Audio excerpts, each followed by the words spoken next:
All right, well, let's go ahead and get started. I want to start off by saying thanking every one of you for taking some time away from your busy schedules to join us here today. In today's presentation, we'll be diving into the exciting world of submersible pump and motor repairs. Our goal for today is to share some of Smith Pump Company's best industry practices as it pertains to pump repairs. And then here at Smith Pump Company, we spent many years, even decades, fine-tuning our process. And this process enabled us to produce consistent and repeatable pump repairs time and time again. And we'd like to share some of that with you guys here today. Items, if for some reason you're dropped off the webinar for any reason, just log back in. I believe all of the attendees are muted by default. But if you do have a question, please use the Q&A. I believe there's a Q&A comment chat box at the bottom via your Zoom screen. So if you have any questions along the way, just go ahead and type them in there, and we will address them either via chat or we'll address them at the end of the presentation. So presenters, so who's been talking to you here for the last 2 minutes? Well, my name is Oscar Villarreal. I am the sales engineer for Smith Pump Company, and I'm operating out of our Fort Worth satellite location. My territory is in Tarrant County, and I go northwest all the way up to the Panhandle. So not that we're not strangers anymore, let's go ahead and jump right into the webinar. Just a quick agenda for the day. Just a quick brief introduction into Smith Pump Company, who we are. We'll do a quick poll question, and then we'll get into the nitty-gritty of the teardown and inspection of submersible pumps and motors. Then we'll talk a little bit about reconditioning, rewind, and replacement, and that'll be as it pertains to the motor part of the submersible pump. And then we'll go a little bit into Smith Pump Company's certifications. And then we'll talk a little bit about why pump repairs are so expensive or can be expensive at times. I know when I send quotes over to my customers, like, hey, Oscar, why is this so expensive? And so I know that's a common question that us salesmen see out in the field. And so we'll talk a little bit about that and maybe ways to help you guys kind of minimize or reduce that overall cost. And then we'll do some question and answers at the end.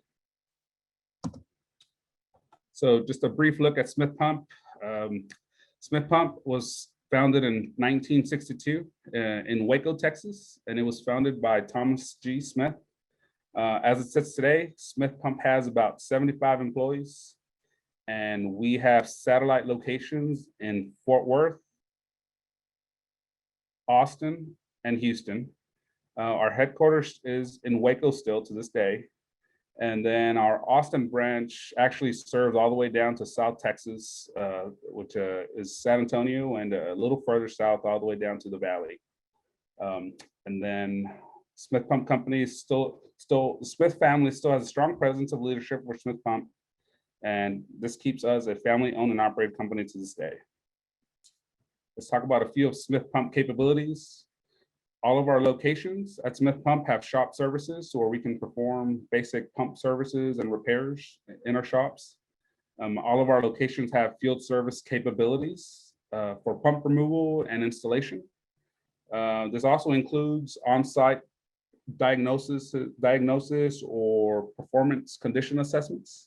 You have a troubled lift station, or maybe you have some flow and head conditions. We have a team that can go out there and with some flow meters, and we'll measure flow and head, and we can give you a formal report and kind of figure out where you are, or maybe your system's not operating as it should, or the way it was intended when it was originally installed.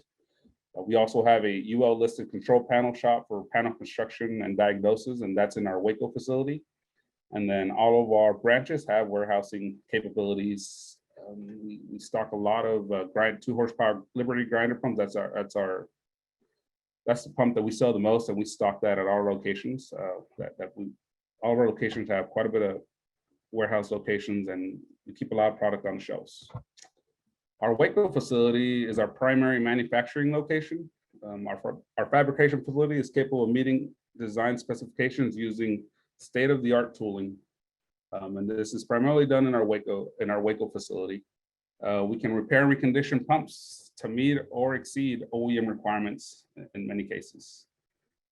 Fun fact, only our Fort Worth shop has motor repair and rewind capabilities, and that's for vertical, horizontal, and submersible pump motors.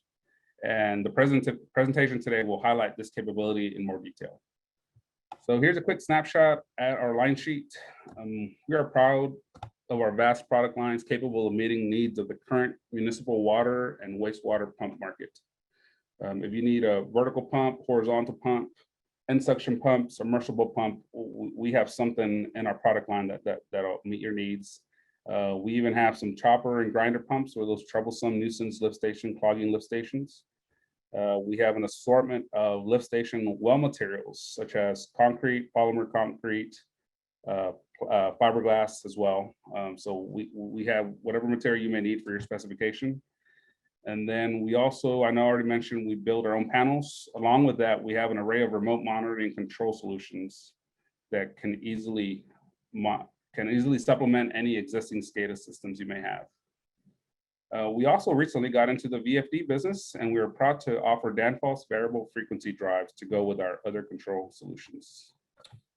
And then finally, we do have a smithpump.com. We have an online store, and we have a variety of floats, sump pumps, and small panels for quick ordering. I know me, myself, I'm an introvert, I like to shop online. And so that is a ability you can do. That is something you can do on our website in case you don't want to talk to somebody and just want to do your own shopping online. All right, so before we jump into the meat and potatoes, let's make sure we get some nomenclature out of the way first. Specifically, the difference between a repair and recondition. I know when I go visit my customers, they say, "Hey, Oscar, I got this pump. I want you to repair for me."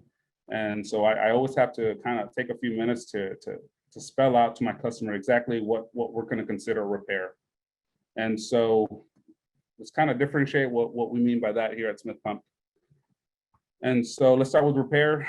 This picture below, I know this is a classic infomercial. It's that Flex Seal. And so this Flex Seal, the guy just slaps on that piece of tape to temporarily fix this leaking tank. And so in essence, the repair, there's just enough work to get through until the next breakdown event. So you're just kind of duct taping a solution per se. And so this might give you peace of mind today, but will you really be able to sleep at night knowing that you did the bare minimum on this repair?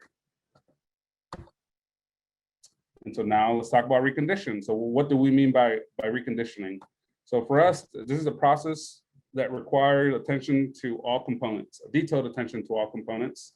And so we accomplish this by using precision tools, measuring for tolerances in critical areas, and the equipment, the pump or the car or the piece of equipment will be reassembled to meet or exceed manufacturer's original performance conditions.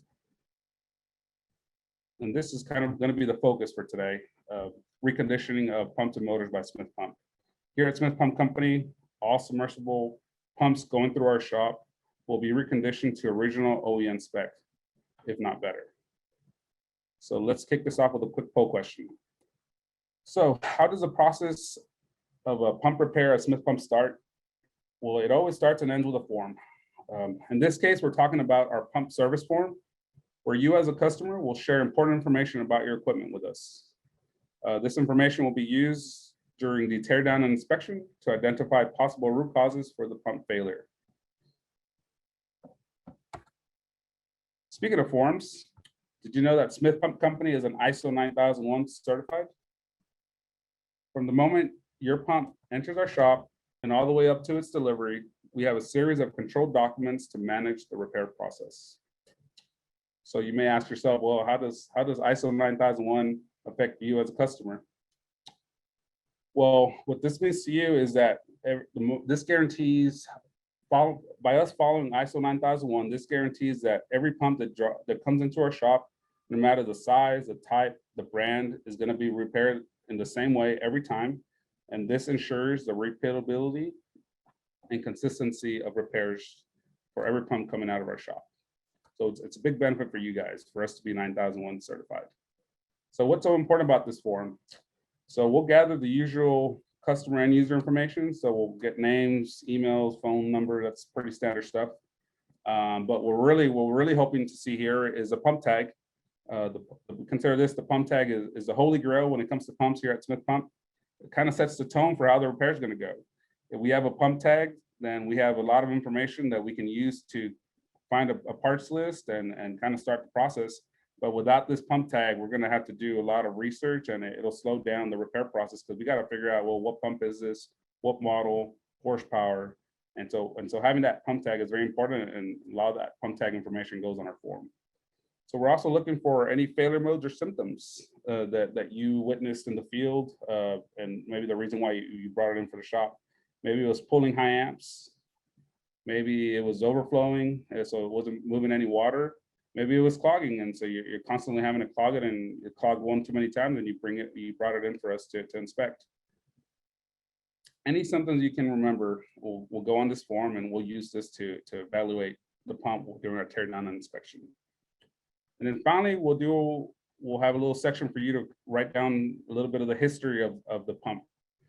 Maybe this pump's been in the shop one too many times, and you want to make a note, hey, this pump's been in the shop once already this year, or maybe this is a bad active pump that's just giving you a lot more trouble than the rest of the fleet. And so this kind of information is important to go on this form, because we'll use this during our tear down inspection to maybe look for something that maybe the last repair person might have missed. So finally, we got the forms out of the way. Now the pump is in our shop. So what happens next? So once the pump is in our shop, once the pump's in our technician's hands, we'll perform some quick pre-inspection checks. This basically assesses if the pump is capable of being test run safely without causing any further damage. So what are we looking for here? We're going to kind of assess the overall condition of the housing externally, the motor and volute housing. We're looking for any physical damage, make sure there's no cracks or just anything obvious that would prevent us from temporarily running the motor. We're going to look to make sure that the volute is clear, make sure there's no debris in the impeller. Every once in a while, we'll have a pump that's brought in, and the customer says, hey, it's not moving anything. And sure enough, we just find some debris in the volute. Once we remove that volute, the impeller starts to move again.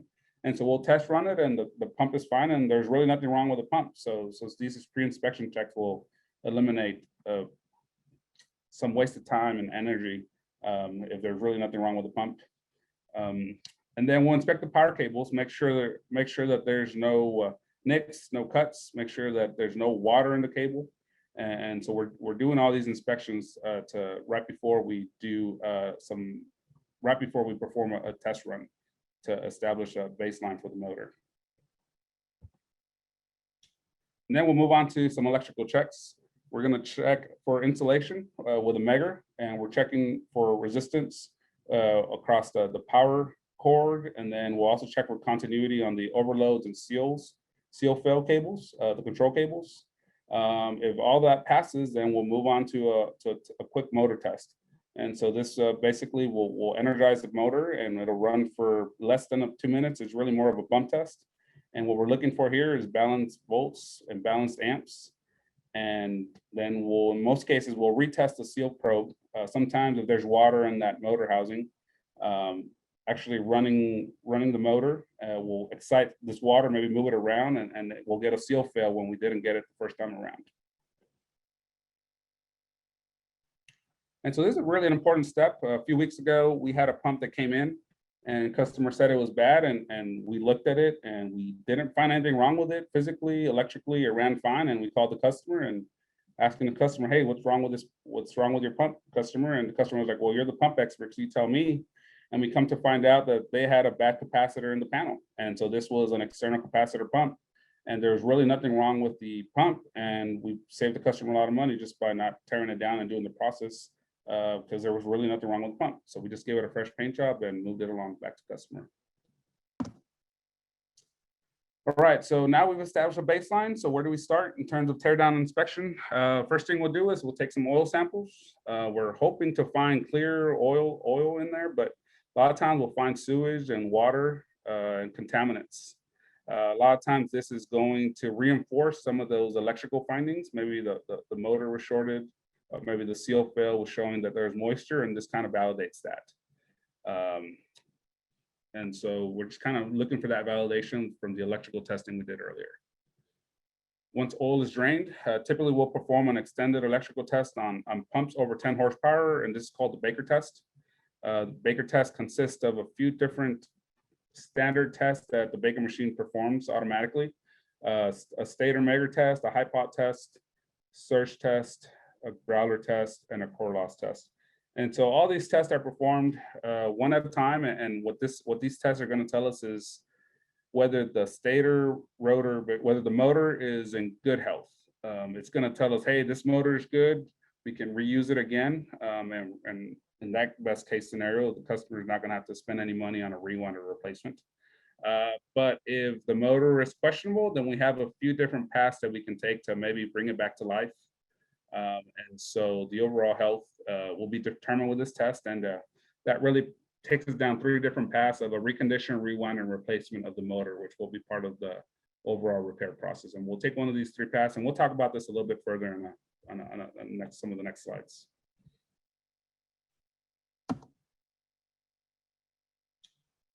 Okay, for now, typically when we're tearing down the motor, we start from the top to the bottom. So it starts at the cord cap, and then we'll go through the motor, through the volute. So right now we're at the cord cap.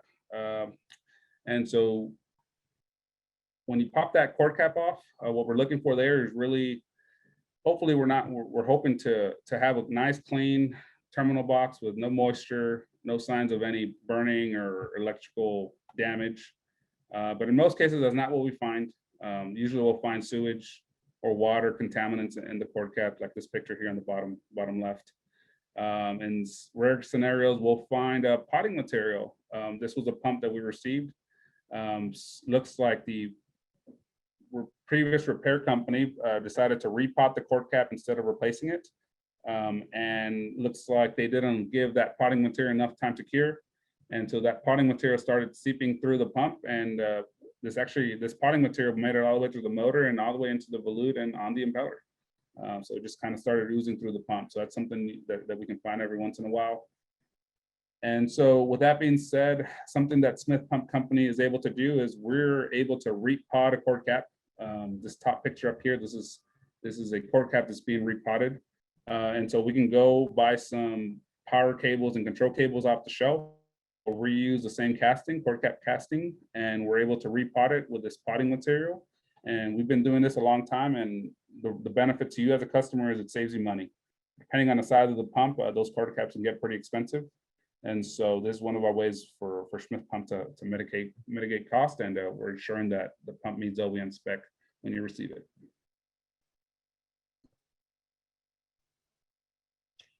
Then we'll move on to the motor. So some things that we'll do, rotor, we're going to inspect the rotor. We'll inspect all the journal conditions, which is where the bearings, seals, and impeller, where they land on the shafts. We're going to take good measurements of these journal landings. And then we're also looking for any signs of rubbing or arcing. We're just trying to assess the condition of the rotor. And then the same thing we're going to do with the stator. We're looking for any type of burnout, any delamination or pitting on the stator. We're also going to check the machine fits, make sure that it's all going to fit together properly. And this is something that's very important on an explosion-proof pump that we'll talk a little bit about further in the next slide. And then we're also looking for any signs of the motor possibly being rewound in the past. And so that'll give us a good indication. You can only rewind motors so many times. And so that's something to consider. Just in terms of what's a burnout and what's pitting. Oops.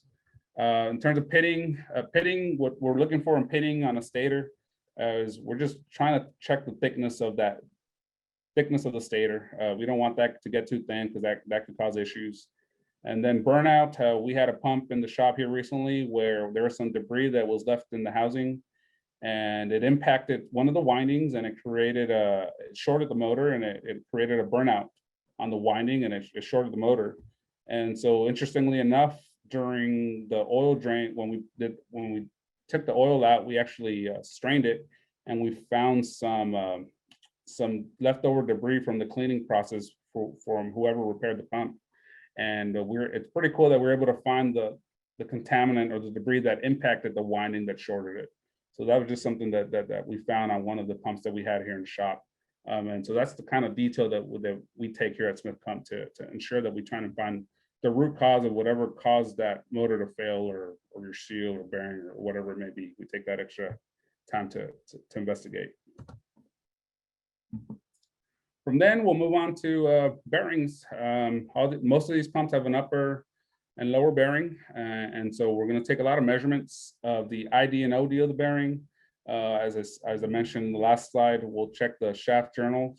We'll also measure the pockets and housings. And all these measurements are done to 4 decimal places. And that's just standard here at Smith Pump. And we'll talk a little bit more about that as well with the explosion proof. We're also looking for any signs of excessive heat. So what does excessive heat look like on a bearing? Typically, you've got that little rainbow effect on the bearing, on the outside of the bearing or inside of the bearing. So we're looking for any signs of heat. And then we're also looking to see if the bearing is rough, if it spins freely or not, or any type of tightness. And I will note that in every repair, bearings are always replaced. So this is really more of a root cause analysis. We're trying to find the root cause of failure. We're not trying to reuse the bearings. This is really just to try and diagnose and put this puzzle together of why this pump failed. And that way we can repair it and ensure long-lasting repair. So then we'll move on to the mechanical seal. Like the bearing, there's usually an upper and a lower. And so we're going to note the size of the seal, the type and the length. And this is really important from a cost perspective. A lot of times these are standard type 21 seals. Every pump is built different. And so we can identify the seal. Sometimes we can go to a seal manufacturer and buy that directly from them versus the OEM. And that helps mitigate the cost, keep that cost down for the customer. We'll inspect the seal faces, the seal face material. Maybe sometimes there's an opportunity to upgrade the seal faces from a carbon to maybe a silicon carbide. And so we're looking for opportunities to repair the pump and make it better than before. So maybe a seal face material need to be upgraded. We're looking for wear patterns. Maybe there's erosion on the seal. And interestingly enough, erosion on the ID of a seal versus the OD might be different failure mode. So paying attention to these small little details when we're inspecting the seal is very important.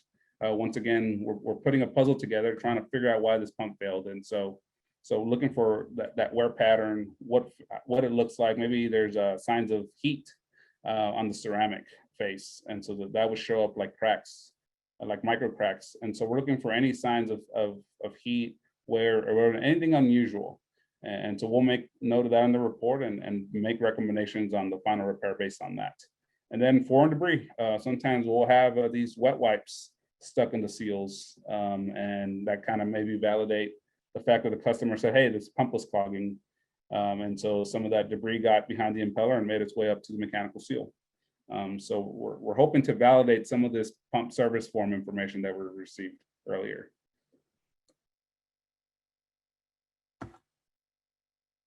And then finally, we're at the very bottom of the pump, which is the wet end. The wet end's pretty basic. We're just looking for cracks. We're looking for any physical damage on the volute, on the impeller. We're also going to check for the cut water, see if it's warm back or not, see if that volute is reusable or not. Typically, we'll inspect the ID and OD. We'll take measurements of the ID and OD of the case wear ring. If the impeller has a wear ring as well, then we'll take those measurements as needed. Once again, that'll be to 4 decimal places. We'll note the type of wear ring, whether it's a radial or face-to-face, as that may need to be replaced based on the measurements that we take. And then we're also looking for maybe the volute or impeller has been repaired in the past. So we're looking for any signs of metal repair compound. And specifically on the impeller, we're looking for any signs of hydraulic damage. I know this picture is a little small on the top right, but that impeller sitting on a table versus that impeller that's already mounted, the original impeller started like this Belzona coated impeller. And so I think in this case, the pump was the right fit for the application, but I think it was an industrial commercial application, and the impeller was just getting eaten away from the chemical process. And so in this case, we just went ahead and upgraded the customer to we upgraded the impeller with a Belzona coating, and we're hoping that'll give them a longer lifetime. But it's just crazy to see that sometimes we'll get pumps in the shop where the impeller's just gone, and they lost flow, and it's like, hey, it's not flowing, and we're not sure why. I was like, well, here's your problem. There's no impeller left, and so you're just wasting energy trying to push water, and you're not really accomplishing anything because the impeller's gone. So that's just some of the things we look for on the wet end of the pump. I think that's it for the wet end. All right, at this point, the teardown inspection is complete, and so pump will be assembled in reverse order. But I want to talk about some factors that will determine how expensive your pump repair is going to be.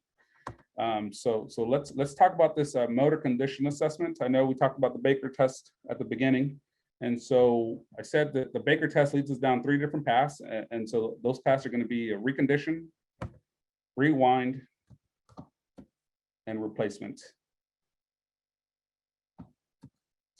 And as you go further up the chain, it gets more and more expensive. And so this can be hard for me as a salesman, for our sales team, because sometimes we'll get a customer and they ask us, "Hey, Oscar, I need you to quote me a quick repair. I know that the seal failed, so I just want you to do bearings and seals, and we'll get this thing back in the hole, no problem." And that's a fair request. But here at Smith Pump, it makes it tough because we know we're gonna do our Baker test, and we know we're gonna do an analysis on that motor, and we're gonna establish the health of that motor. And so it's hard for us to give a quote, because what if we bring that pump in, we do our Baker test, and now we find that stator is in really bad shape and needs to be reconditioned or needs to be rewound or completely replaced, and they don't know it yet. And so that's when we get into this topic of, I mean, do you want to repair your pump?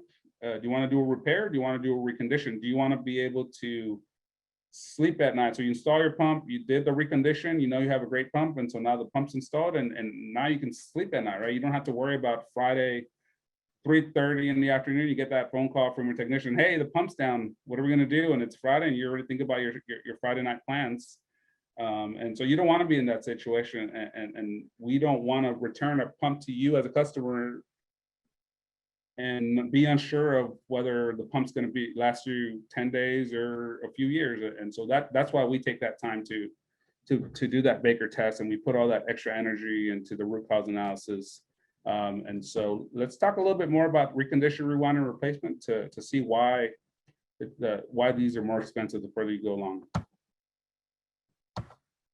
So let's start with recondition. So what does it mean to recondition a motor? So for us here at Smith Pump, it just means we're going to perform a wash and a bake. And the wash, it just means we're just going to either spray it with water or we'll do a chemical wash. And then we'll bake it out. We'll inspect the windings, inspect the lacings, and then we'll do a revarnish. And that could either be a dip or spray, and that just requires 1 coating. So really, it's a pretty quick process. It doesn't take a lot of time, and so that's why it's really the cheapest way to do it. Then we're talking about a rewind. So what does a rewind entail? Well, first you have to bake the stator to melt the existing installation. You're gonna have to clean up the stator. You're gonna have to prepare it for a rewind. You're gonna perform the actual process of rewinding the stator, which I have a little video here on the next slide. But the process of rewinding the stator is tedious and it's long. There's a lot of windings you have to account for, and ideally the best rewinder is probably the smallest shop technician, because they have smaller hands and you can get into those nooks and crannies of the stator. And so it's just a very tedious process. And then you'll do a revarnish at the end of that, and that requires 3 coatings. And so it's more expensive just because it requires more labor. There's more time that technician has to spend performing the rewind process, and it just costs more, it takes more time. And finally, you have the replacement. And so this is kind of we'll usually quote both ways, and we'll want to do the cheaper option. But one of the features of a rewind here at Smith Pump that a replacement that maybe another pump company wouldn't be able to do is that, let's say your pump is old and they don't make your motor anymore. A lot of these motors for submersible pumps are made specifically for that pump, so you can't just go find a motor off the shelf. And so if your motor is discontinued, then you can't go buy a new motor. And so we at Smith Pump can perform a rewind. And then additionally, a replacement OEM motor is very expensive. Like I said, you can't get these off the shelf. And so replacing a motor it can be very expensive. And that's really not a situation where you want to be at.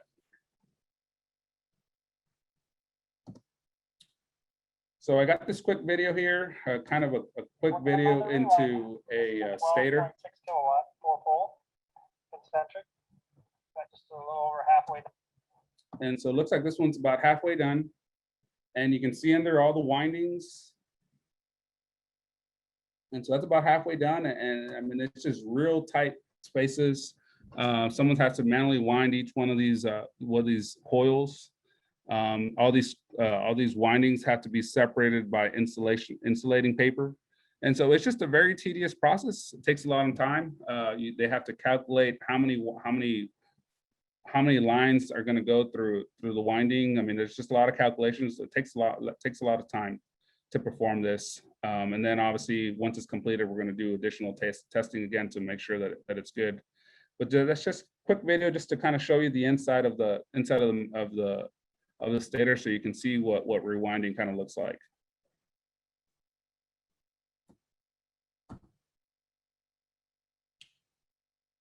All right, so now we made the decision on how to proceed with the motor, and we've either done a recondition, we've done a rewind, or we replaced the motor. And so now we're ready for reassembly of the pump. So maybe you're going to get new bearings. Every pump gets new bearings. We all get new seals. Maybe we'll get new wear rings, or we'll true up the old wear rings. And then you'll get new gaskets as well. And so the pump goes back together, and so it's back together now. And so what are some of the quality control items that we look at to kind of validate all this work that we performed? So one of the first things we do once the seals are installed is we'll do a seal chamber leak test. And this involves pressurizing the seal chamber to 6 psi. And we're looking to hold this 6 psi pressure for at least 10 minutes. And so it holds for 10 minutes, and we're going to call that good. Once it's all completely assembled, we will do that electrical testing again that we did at the beginning. So we had a baseline what it was before. Now after the repair, we'll have the new baseline. And so once again, we're checking for insulation with a megger. We're checking to make sure that the overloads and seals are reading right. They're showing the right continuity. And then we'll do a quick run test once again. We're looking for balanced volts, balanced amps. If we did a recondition, we're hoping to see an improvement here. Maybe the first time around the volts were in balance or the amps were in balance, and after the recondition, we're hoping that the balance is returned, and now we have balanced volts and amps. So we're looking for a difference between the pre and the post electrical tests. And then we'll also do a vibration check on the submersible pump, just to see what the vibration's at. And we'll note we do not do that on chopper or grinder pumps, just because the vibration is higher because it's a grinder. In some rare instances, we will run the pump in a tank, just to validate maybe there's a troublesome pump or something like that. And so we want to put it in the tank itself to simulate it running. So we'll do that every once in a while, but that's not normally standard. One more note, dynamic balancing. As pump ages, usually the impeller is going to wear, and usually it doesn't wear evenly. And so every rotor and impeller at Smith Pump is dynamically balanced to ISO 2.5, which actually is above and beyond the standard of 6.3. And so what's the point of balancing? Well, this is going to ensure that the pump bearings and seals will last a long time. Any type of vibration or movement in the shaft can compromise those bearings and compromise those seals. And so by balancing, we're trying to reduce that vibration and make sure that this pump repair lasts a long time. And so that's something that's here at Smith Pump, that we go above and beyond the industry standard, and we balance to ISO 2.5.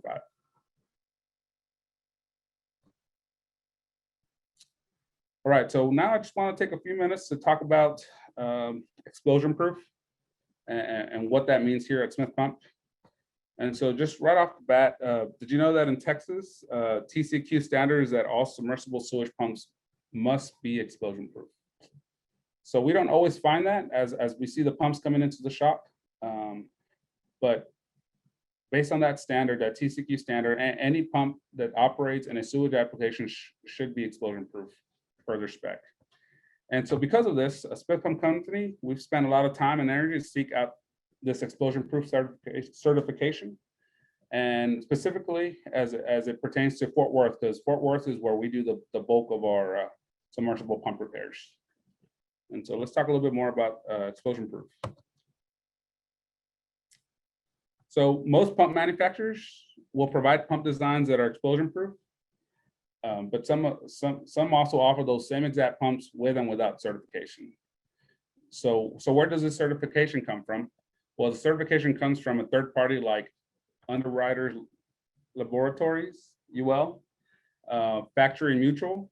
Specifically, Factory Mutual is only for our FlowServe MSX pumps, which we'll talk about a little bit further. And then there's also a third standard, Canadian Standards Association, which we don't see as much here in the States.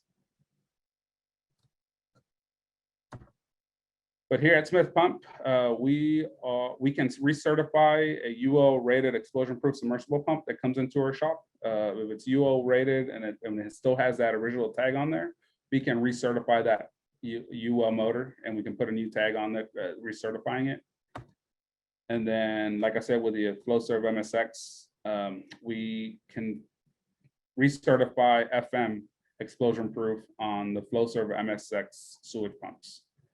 I do want to note, this doesn't mean that we can't repair other pumps. FlowServe is only one of 5 different pump vendors that we represent. We can repair any and all pumps, so we can only certify FlowServe for FM, and then if any pump that comes into our shop, doesn't matter the brand, if it's UL certified, we can recertify it. So what does explosion proof mean? So simply put, the enclosure must be strong enough to withstand the pressure of an internal explosion. So it needs to be able to contain, if the pump were to explode, we're trying to contain that flame within the pump housing, within the motor pump housing. And so to accomplish this, the joints must be tight enough to prevent transmission of that explosion to an external explosive mixture. So what's that explosive mixture? Well, the lift station methane gases. So we're trying to prevent the flame path from leaving the housing and going into the lift station well where the methane gases are present.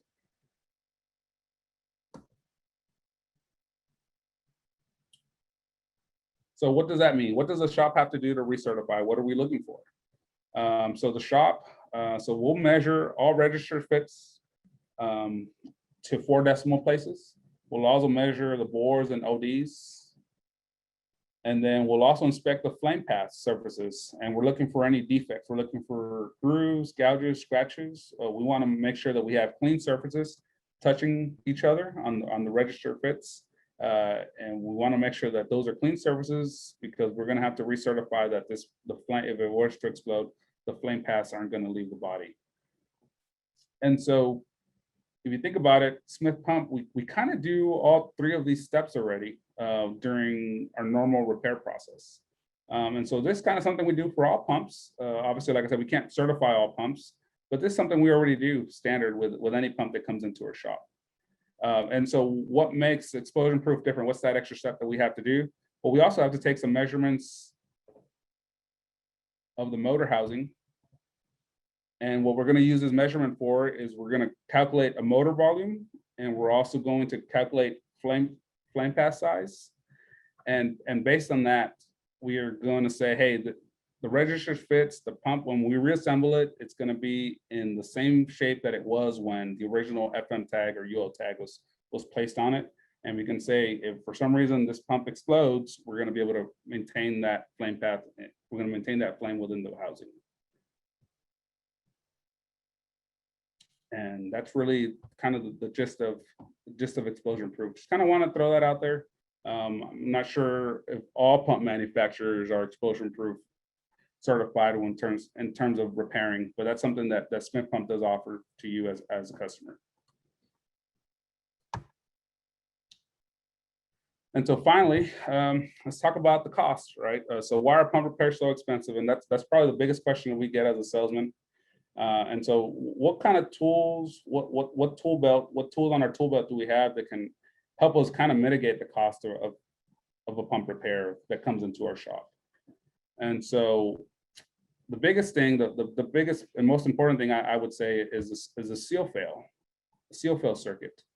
And so most pumps have a seal fail circuit, and so hopefully when you as a end user, you get a seal fail, you would disconnect the pump, you would remove the pump out of operation. You don't want to run it in that state because that means there's already water in that first chamber. And that's your first sign that, hey, the seal is gone and you don't want to get water into the motor because like we talked about it, you don't want to have to be in a rewind or replacement state with the motor. So that's really your first line of defense. Do you have your seal fill even connected? I know I've been out in the field and I've seen where that seal fill control cable isn't even connected. And with that being said, when you buy a brand new pump, part of that warranty requirement is that that seal fill be connected. So that's just something to consider if you're not currently connecting your seal fill as intended. We also have an overload circuit. And so basically if the motor gets too hot, that overload circuit will kick in and it'll prevent the pump from running until it cools down. And so why is this pump overheating? Has it done it more than once in a day or in a week or in a month? Is it a repeat offender? And so these are questions you want to ask yourself, and maybe you don't want to keep running the pump. Maybe you run it, pulls off and you start again. And that's not really a good state where you want to be because you're overheating the stator and you could cause some long-term damage on the motor, on the stator. And so when you're tripping this overload circuit consistently, you probably want to take it out of commission, just like on the seal fill circuit. You don't want to run the pumps in these conditions. And then finally, how can you prevent maybe some of these more expensive repairs? The easiest way to do it is maybe pulling these pumps annually, once a year, and taking some oil samples, changing the oil, and inspecting it. Hopefully the oil is clean, so you have nothing to worry about, but maybe there's a little bit of water, and so maybe that's a flag, hey, maybe I need to schedule this to go down. Maybe I don't want to take it down today because we're going to go into the weekend, but maybe you could do it in the week or next month when you have some money available or something like that. But you're more on a preventive schedule than a breakdown schedule. You control the scenario. You control when your pump goes down, your lift station goes down, versus being at the mercy of the pump. As well, while you have the pump pulled out, we can do some of that electrical testing. We'll check for insulation. We'll check the seal fill and overload circuits to make sure that those are operating as intended. And so these are all things that you could have somebody like Smith Pump come out, do a quick annual maintenance on your submersible lift station, and we can take a history of the volts and amps and maybe trend that over time, and we can say, hey, the volts and amps, or the amps are getting higher progressively, and so maybe that insulation is starting to go, so maybe it's time to bring it in for a recondition.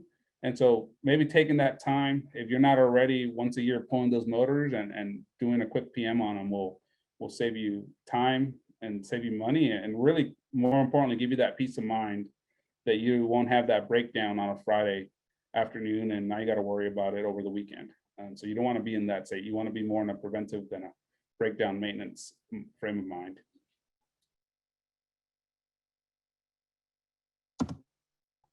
All right, we've come to the end of the presentation. Thank you for staying here through the entirety of the presentation. And so now, if you have any questions, please submit them via the Q&A chat window within your Zoom interface.